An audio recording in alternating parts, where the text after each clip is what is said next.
আমার এই সম্মান পাওয়ার পেছনে যার অবদান সব থেকে বেশি, তার হাত থেকে পুরস্কার না পেলে এর কোনো মূল্যই নেই আমার কাছে। কে কে সেই লোক? আমি কি তার হাত থেকে পুরস্কার নিতে পারি? নিশ্চয়ই পারেন, কিন্তু কোথায় তিনি?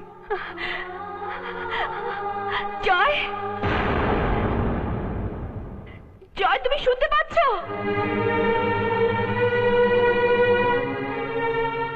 জয়, তুমি যদি এখানে কোথাও থাকো, প্লিজ এসো জয়। আমি তোমার হাত থেকে পুরস্কার নিতে চাই। আমার সবচেয়ে বড় বন্ধুটিকে আমি সবার সামনে স্বীকৃতি দিতে চাই। প্লিজ তুমি স্টেজে এসো জয়, প্লিজ। আমার বিশ্বাস তুমি আজকে এখানে আছো।